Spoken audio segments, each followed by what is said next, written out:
The day I found a $5,000 electric bill in my mailbox, I knew my HOA had just declared war on the wrong electrician. I'm standing in my driveway, work boots crunching on gravel, still smelling like sawdust and honest sweat. My hands, the same ones that have wired half this neighborhood, are trembling with rage as I hold this piece of paper that's about to steal my daughter's future. $5,000 for electricity in a house where I religiously flip off every light switch because every dollar saved is another dollar towards Sage's college dreams. Here's what these HOA vultures didn't know. I've been an electrician for 30 years. I can spot electrical fraud from 3 blocks away.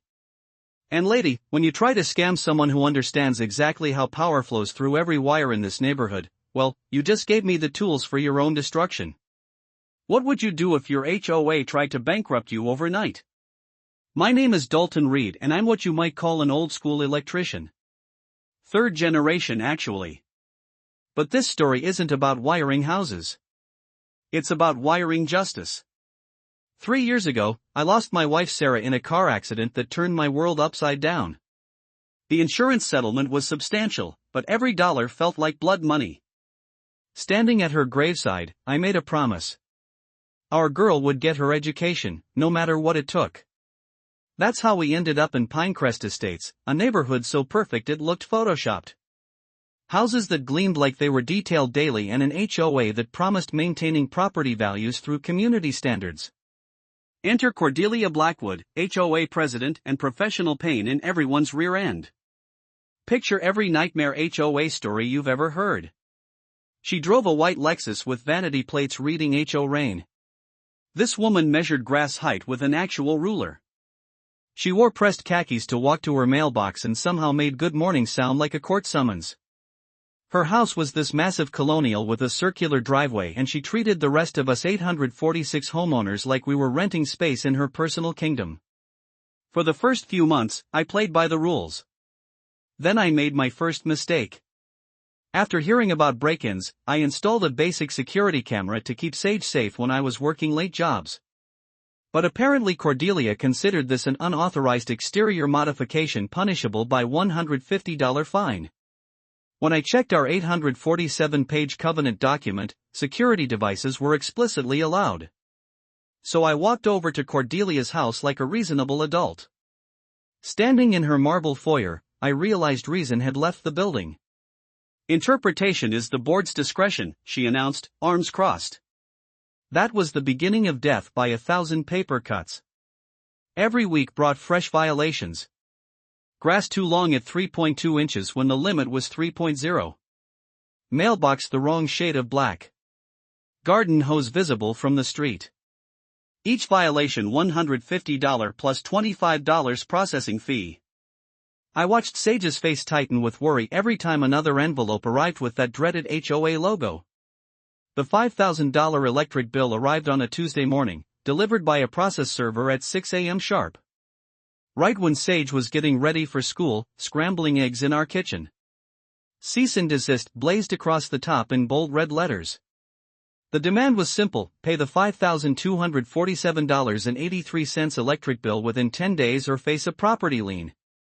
Through my kitchen window, I watched Cordelia standing at her own window 3 houses down, sipping coffee, savoring every moment of my apparent distress. What she didn't know was that I'd already started connecting the dots.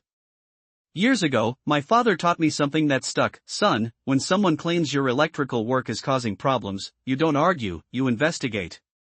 Because electricity doesn't lie, even when people do. So I did what any reasonable electrician would do. I went to the county courthouse and started digging through public records. What I found made my blood pressure spike higher than an overloaded circuit. The HOA's electric policy change was never properly filed. But here's where my electrician instincts really kicked in. I pulled the clubhouse's electric usage records for the past year, and the numbers screamed fraud louder than a fire alarm. A 340% increase over 6 months for a building that hosts monthly bingo nights and occasional kids' birthday parties. Time to call in a favor. Jake Morales and I survived trade school together 20 years ago. He'd been reading meters for the utility company ever since. Something seriously wrong with these numbers, brother, Jake whispered that evening.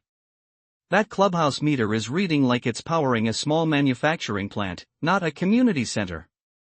We agreed to meet that night for a closer inspection. What we found behind the decorative hedge would have made any honest electrician's stomach turn. Someone had jerry-rigged an illegal jumper cable setup, bypassing the main meter to feed power directly to an external source. Even worse, the meter itself had been tampered with, artificially inflated to make the clubhouse appear to consume massive amounts of electricity. "This is straight-up felony territory," Jake said, photographing the evidence. "Someone's stealing power and making the whole neighborhood pay for it." I stared at those illegal connections, feeling puzzle pieces snap together. Cordelia's pottery business. That industrial kiln I'd glimpsed through her garage windows. The suspicious spike in shared utility costs that started exactly when her online ceramics shop began advertising handcrafted pieces. My phone buzzed with a text from an unknown number. "Pay up or lose your house. You have 9 days left."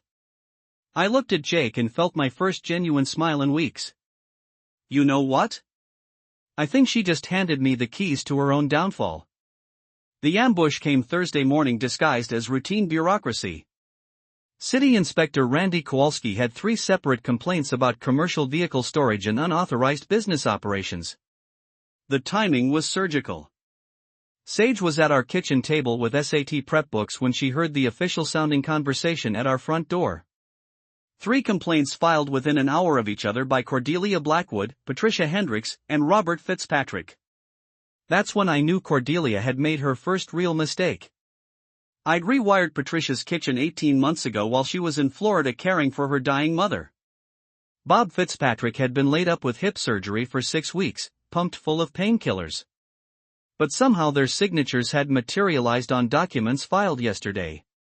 As if responding to some invisible signal, Cordelia appeared at my gate with perfect timing that screamed surveillance. Randy conducted the grand tour of my garage workshop. What he found was exactly what any reasonable person would expect: a clean, organized workspace with standard residential electrical service.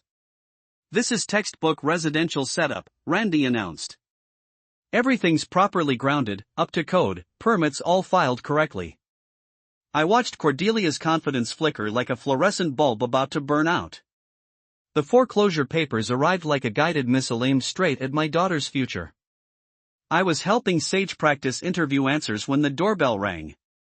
"Emergency board meeting results," the process server announced.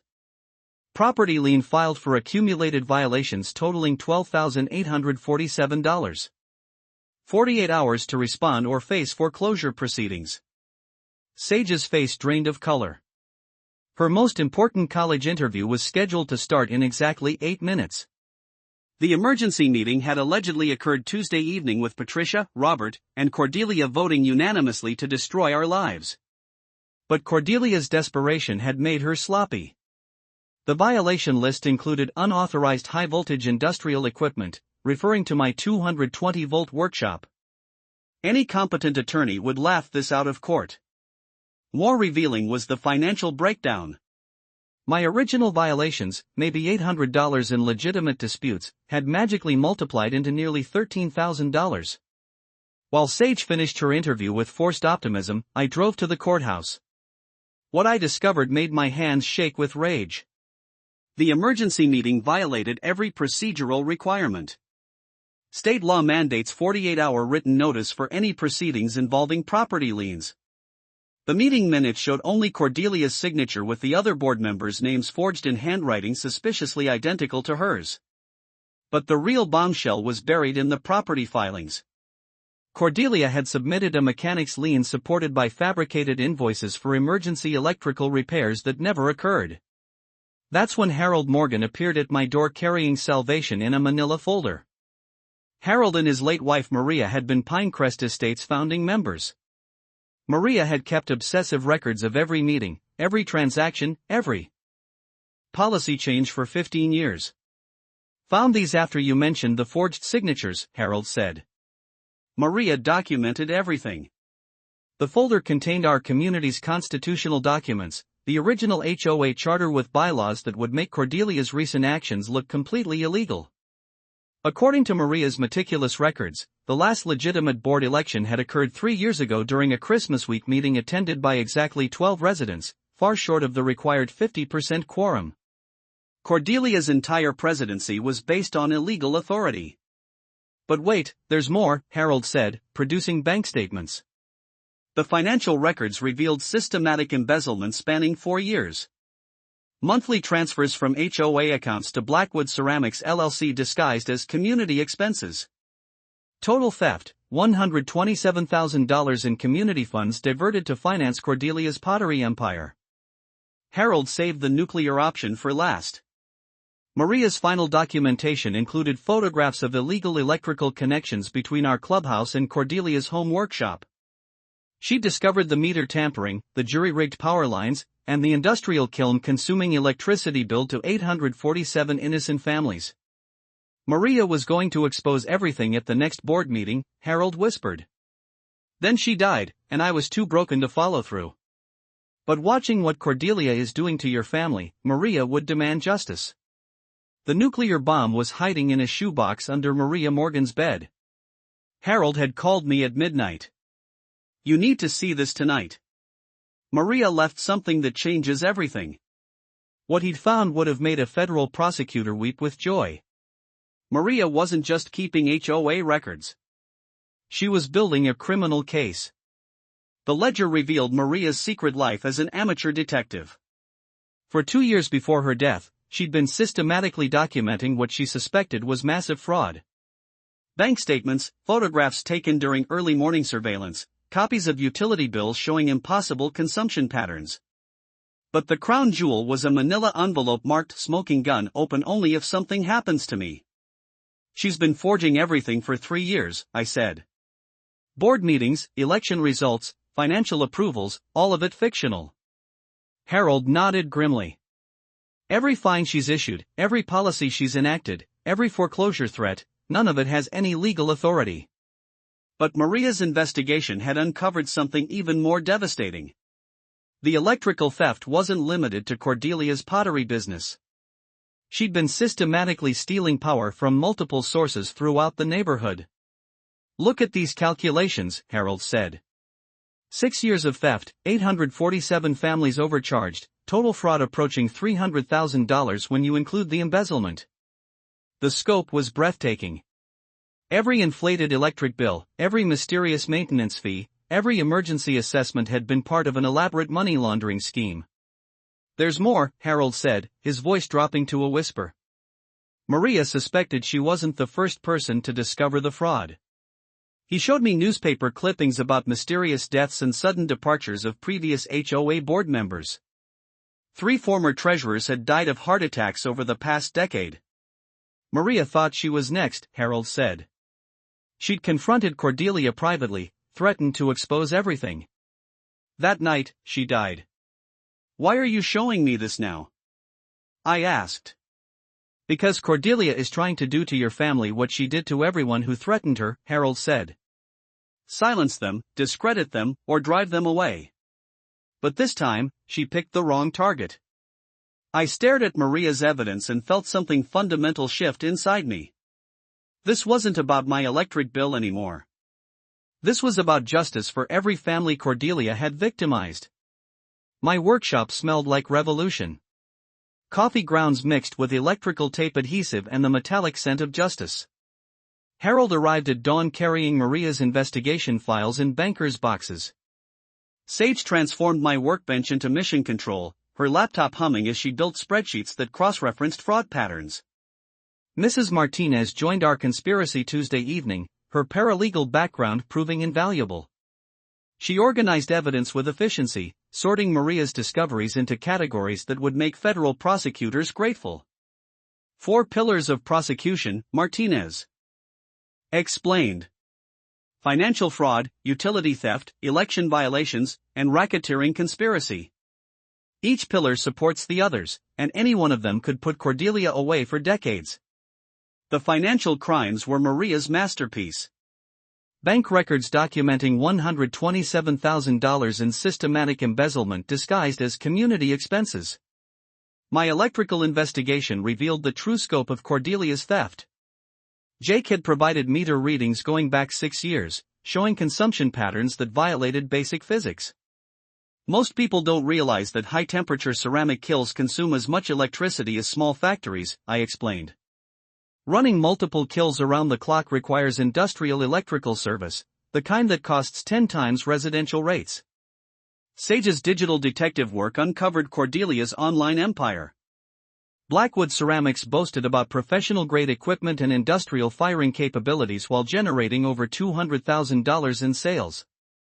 "Dad, look at this," Sage said. She's been advertising studio tours showing off equipment that costs more than most people's cars.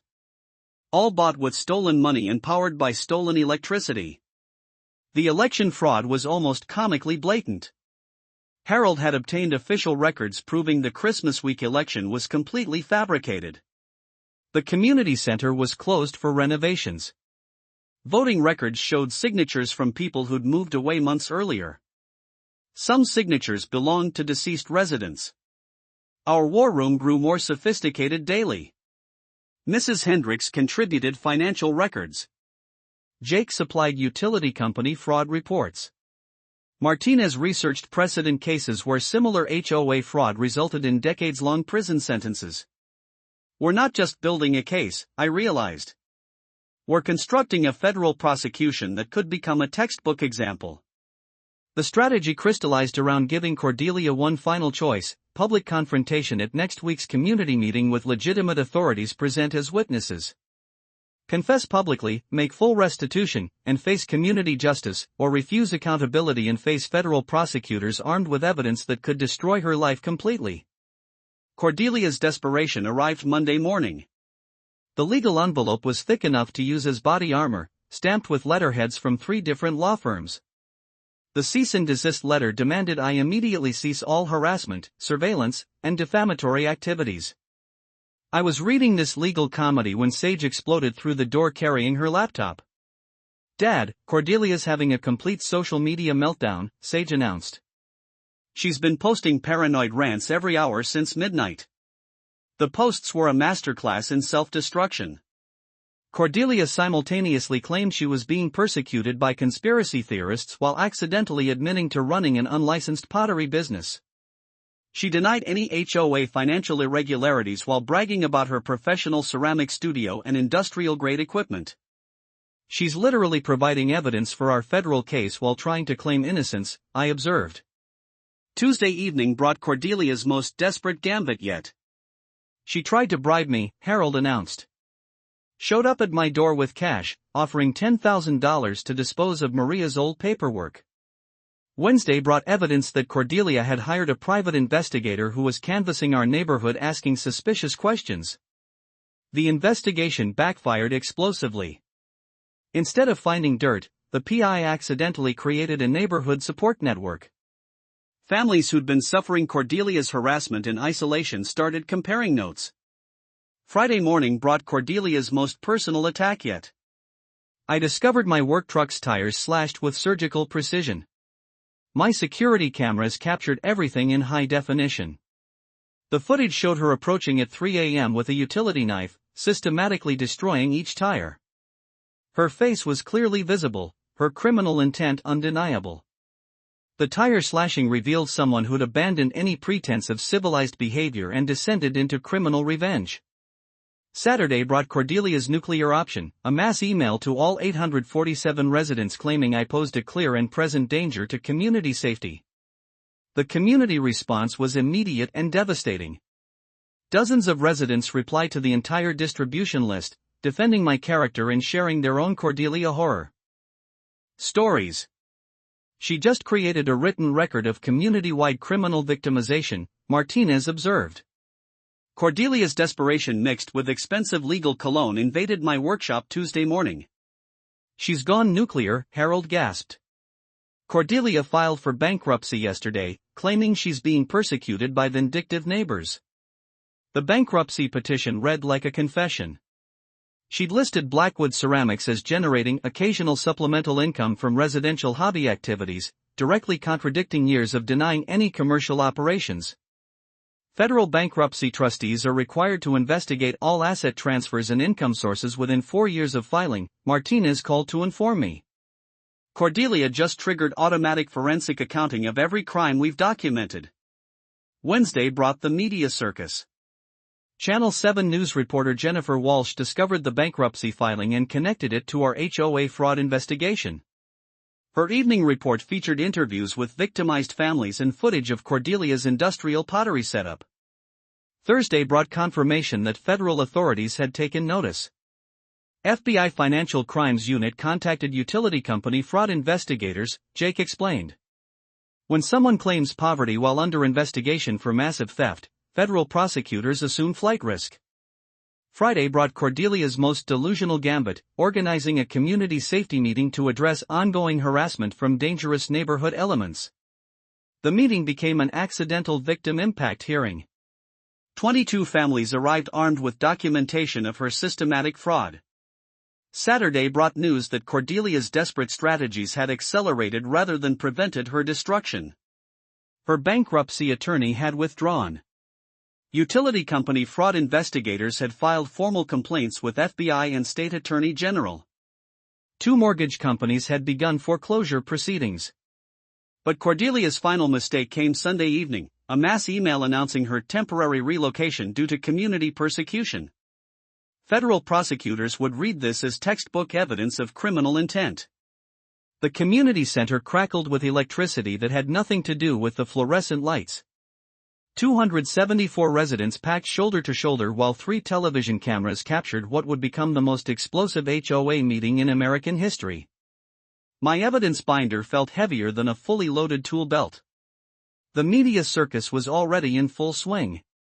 Most importantly, a federal prosecutor sat in the back corner, transforming our neighborhood meeting into something approaching a criminal tribunal. Cordelia's entrance was pure theater. Designer black suit, flanked by an attorney who kept checking his phone like he was expecting evacuation orders.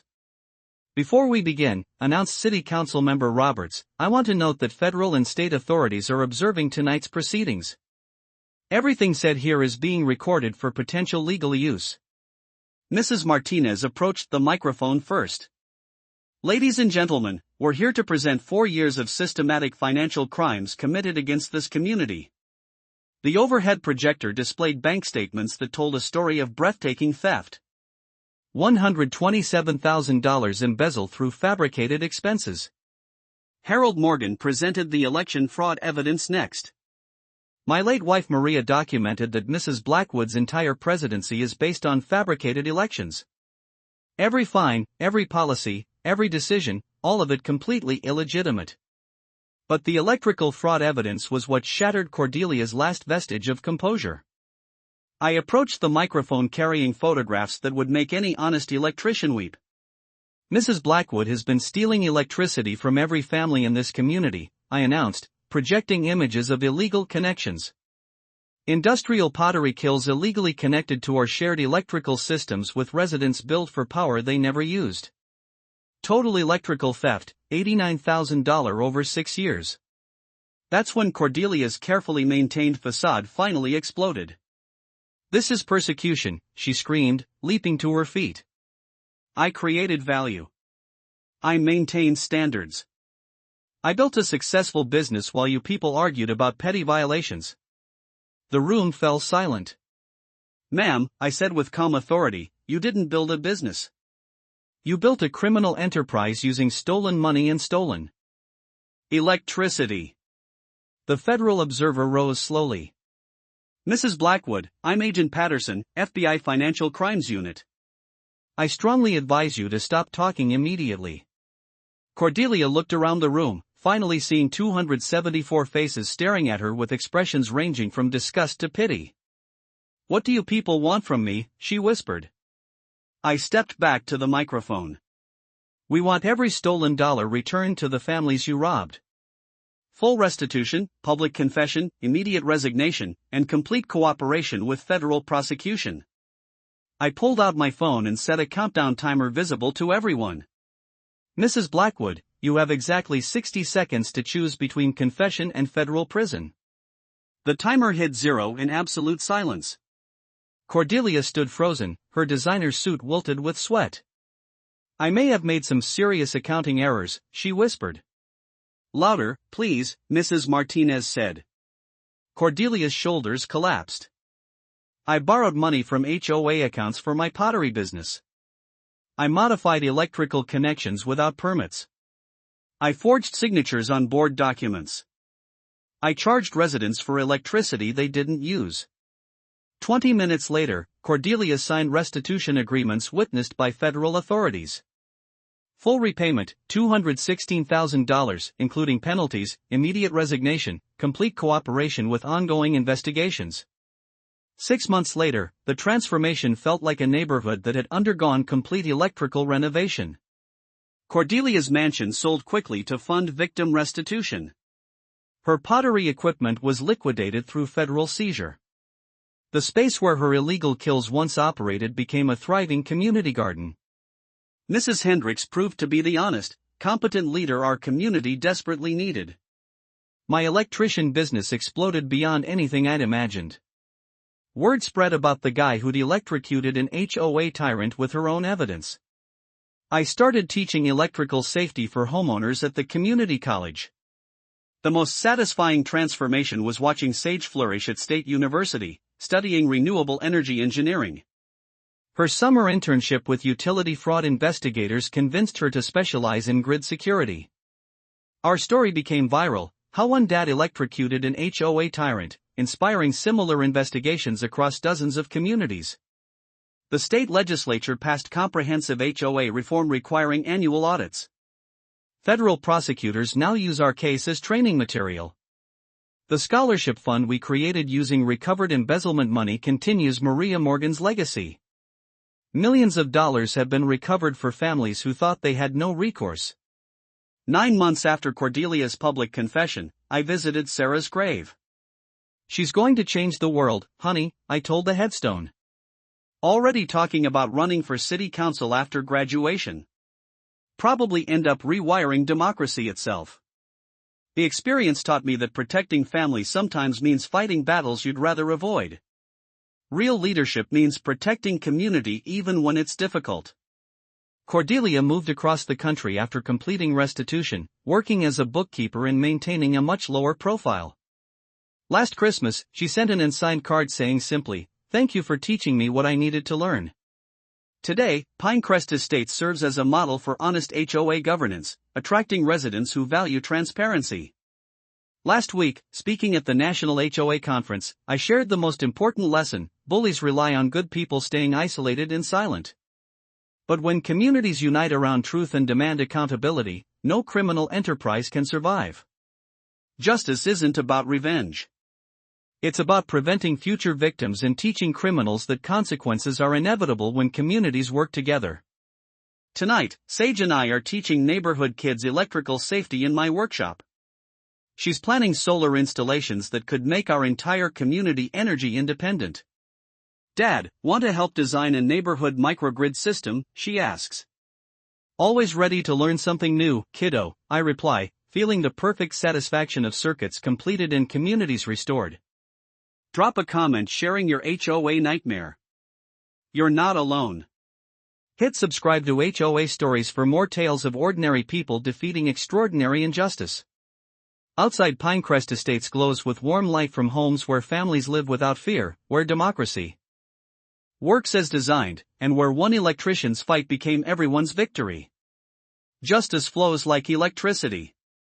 It follows the path of least resistance. But once the circuit connects, nothing can stop it from reaching exactly where it belongs. From all of us here at HOA Stories, thanks so much for watching today's HOA Karen Meltdown. If you enjoyed seeing neighbors stand their ground and karma catch up, smash that like button, leave a comment with your thoughts, and subscribe so you won't miss the next HOA drama we bring you.